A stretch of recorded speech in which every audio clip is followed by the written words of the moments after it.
As you guys can see from the title of the video, today's video is about how me becoming a new father actually saved my life. I wanted to take you guys on this journey of, me becoming a new father.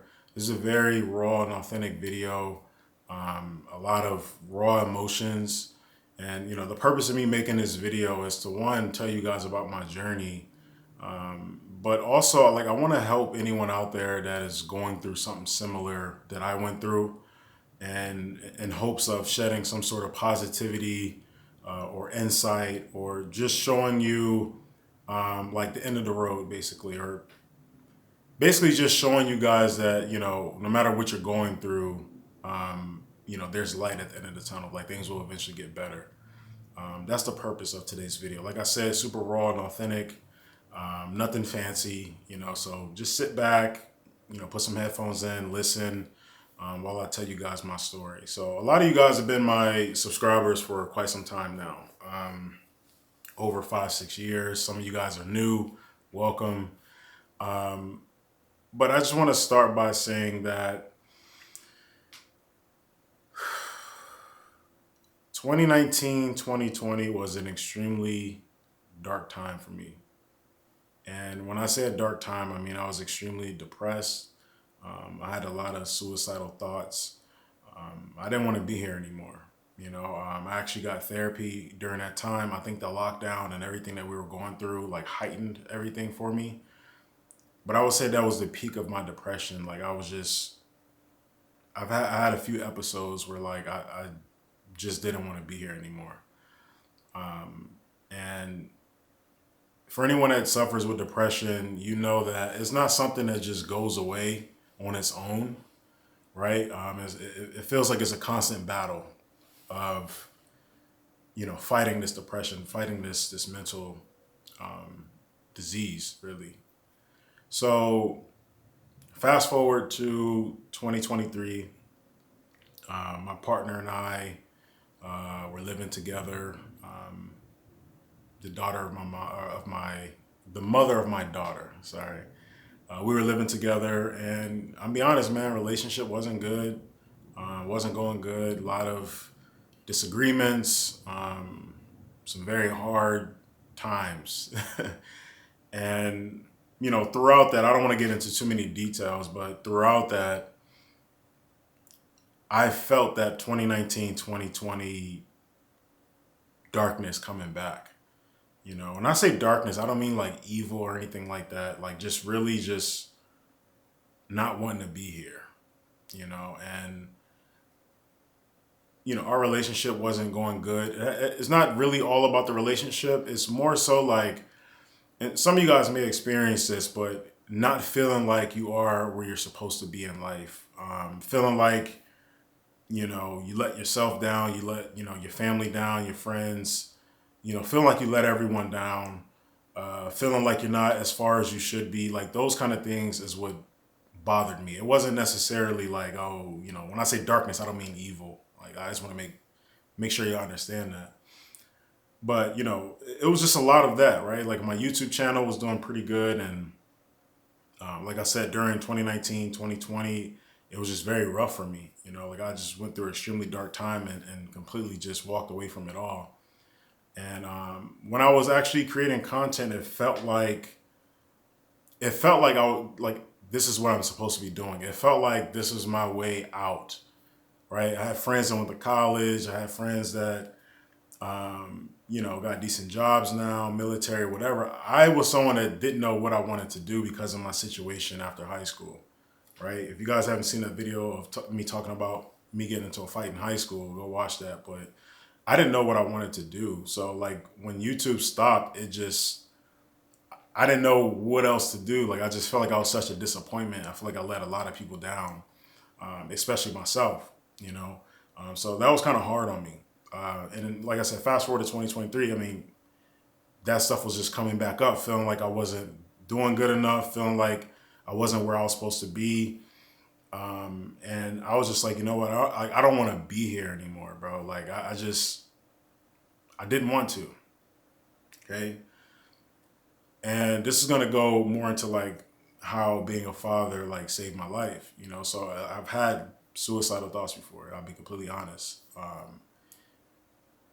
But during this time when me and my partner was going through a rough time,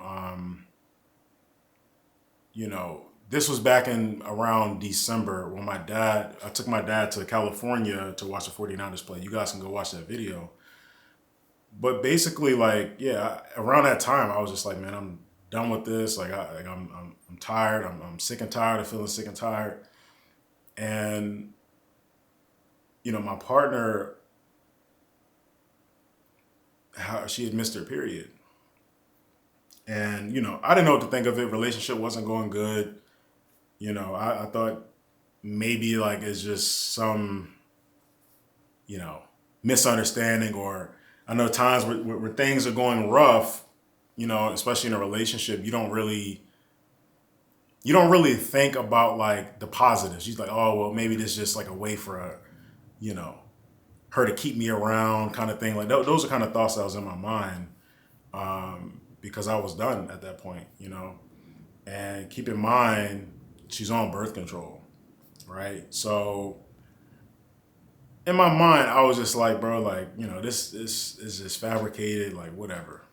Not thinking that like she's actually pregnant, right? So I go to California with my dad, and right before I left, like, she took a pregnancy test right before I left to go to California, and it came back positive. But I was just like, I was just like, no, there's no way, bro. Like, you're on birth control. Like, this relationship is over with. Like, there's no way, right? So she actually went to go get blood work to just confirm, right?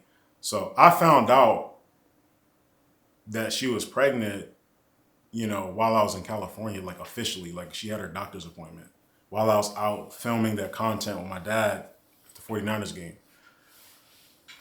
And it was a huge shock, man. Like, I didn't know what to think. I didn't know what to say. I'll be honest, we had conversations about, you know, terminating the pregnancy.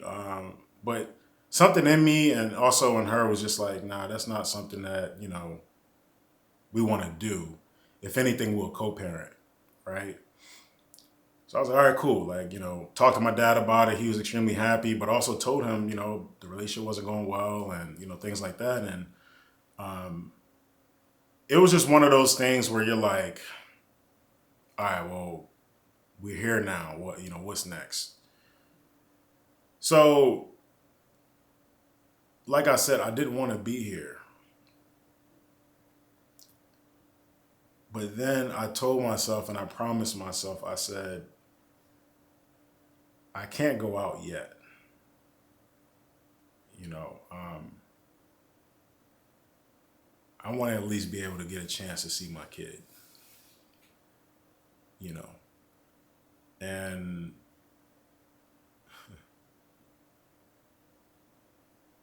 I told myself,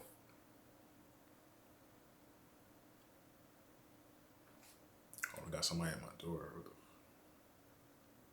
But I told myself that I got to at least live for another 9 months, because I found out that I was going to have a daughter. And I said, I just want to see her, you know. And throughout the pregnancy, man, I was just trying to be as present as possible. I was like, I want her to have a great pregnancy. Like, anything I can do to help, regardless of how our relationship's going, it's not about me anymore, you know? And so that's what I was doing. I was there, present, 24/7, 365, whatever, like making sure that everything was good. But in the back of my mind, I was like, I got to at least see my daughter, and that's what kept me going. It wasn't anything else. It was that, the fact that I had to see my daughter. And as the days got closer and the days got closer, I got more nervous. It didn't feel real. Probably until 5 minutes before delivery. Like, I was just like, man, because I was so out of it. Like I said, it was just, I was already mentally checked out, um, but I was physically there. So about 5 minutes, and I'm gonna tell you guys this. She had to get a C-section. Um, so this is when I knew that there was some divine stuff going on, and I haven't really told anyone this, but she's about to, she's inside of the operation room, about to get ready for C-section, which I can be in there as well. And they have me, I'm in my, my cap and all that, all the little protective wear and stuff. And I'm sitting down in a chair outside of the opera room. They're setting everything up in there, and then they're gonna bring me in right before they start the procedure. So I'm sitting down, and I'm like, man, I'm getting a little nervous because I don't know what to expect. And one of the nurses that came in, the nurse that came by to take me into the room, she's like, hey, like, how's everything? And I was like, it's going, like, she's like, all right, you ready? Like, this is a big, big moment, And I was like, yeah, I think so. And in that moment, when I looked at her name tag, her name was Michelle. And for you guys that don't know, I have an Aunt Michelle that passed away. Literally, my chest is dedicated to her right there, Michelle. So when I saw that, I was just like, yo, what? It may not mean anything to you guys, but to me in that moment, I was just like, wow, what are the odds? And I was very close to my aunt. And then when I got into the operating room, I'm there, I'm by her, by my partner's head, and, they're cutting her open for the C-section, and she's like shaking because the cold air is literally entering her body. And I'm just trying to, like, calm her down and just say, hey, I'm here, like, don't worry. And literally, like, in this moment of time, it felt like time froze for like 0.5 seconds when I heard my daughter cry. And it was like how do you explain it, bro? It's like one of those things where you can't really explain it. It's almost like time stops for that second, that split second time, like everything freezes. And you feel the shift in your life happen at that moment. And once I heard my daughter cry, I looked directly at her mom, and like I just broke down, bro. Like, oh, that's when it finally felt real. And my daughter was, she was extremely healthy. She had to stay in the ICU, or the NICU, sorry, for a little bit because her lungs. But I was there, man, and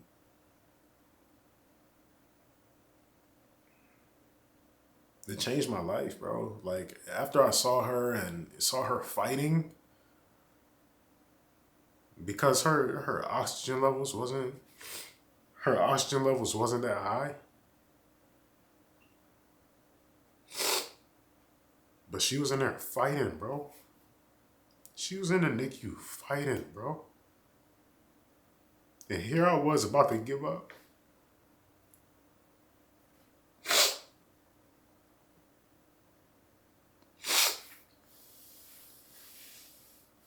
In that moment, I said, I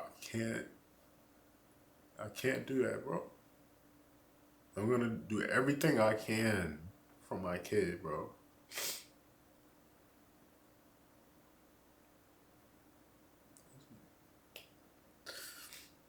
She saved my life, bro. I'm sorry, y'all. I wasn't. I promise you, I was not expecting to get on this joint and cry, bro. I was just trying to tell you guys that if you're going through a dark time, bro, No matter how dark it may seem, there is light at the end of the tunnel, guys. Sometimes God has a plan for us and we don't even know it. We think that our plan is better than God's plan. It's far from the truth. It's far from the truth. And I understand it. You know? So if you're going through anything, man, like just please, man, just give it some time. You know? I'm not telling you you got to be a believer. I'm not telling you, you know, you got to read the Bible, even though that's some things that I would do.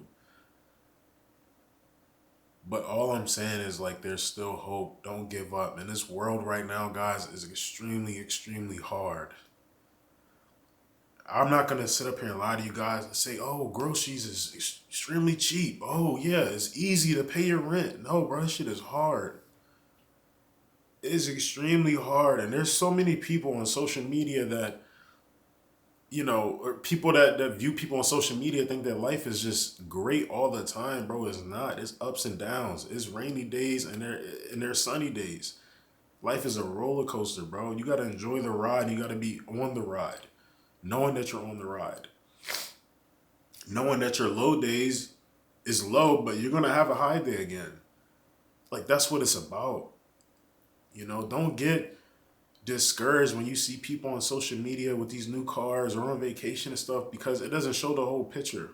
And even if they are doing their thing and, you know, they're not in debt or that's not a borrowed vehicle, man, like, your time is going to come. I still feel like my time hasn't come, but I'm grateful for everything that I have, bro. Genuinely grateful. Because I know, shit, you guys, I'm in a house right now, bro. I was in my dad's house and you guys that know me for a while know I was in a room, bro, all the time, just my room. I would eat in my room, sleep in my room. I would be in my room, me and Argos, bro. I moved to an apartment and now I'm in a bigger space. Like, I'm grateful, bro. My bills are paid. I'm grateful. I know I still got so much more to give to this world though, man. I promise you. But guys, ever since that day my daughter was born, I've tried to be nothing but present the entire time, watching all of her milestones, bro. And it's been the most beautiful thing that I've ever experienced in my life. It's been an amazing, amazing journey, man. Just being a father. Fatherhood is so beautiful, man. It's so beautiful, man. Especially when you're trying to be present. And I don't mean being present physically, but just mentally, emotionally, like absorbing the moments. I read this in the book one time, in a book one time that said, when you're depressed, you're living in the past. When you're anxious, you're living in the future. You're the most happiest when you're living in the present. The present is the most important. Just taking it day by day, minute by minute, second by second, you know? I don't know how long this video is gonna be, man. I feel like I rambled. Y'all got me on here crying and man, like, I wasn't expecting, like, I just really wanted to tell you guys, you know, update you guys on my life, essentially. You know, and that's it. And by the time you guys see this video, I should have like a short cinematic video out, you know, basically talking about some of these things.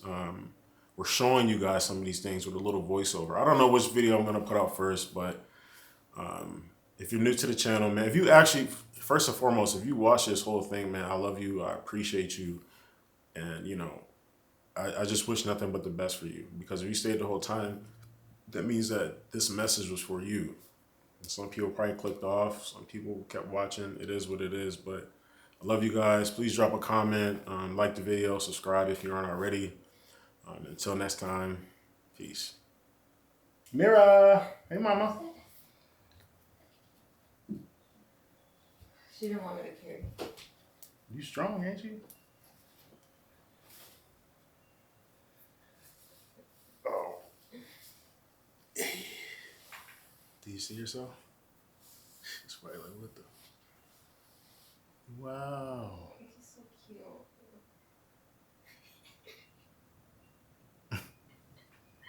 Look right here.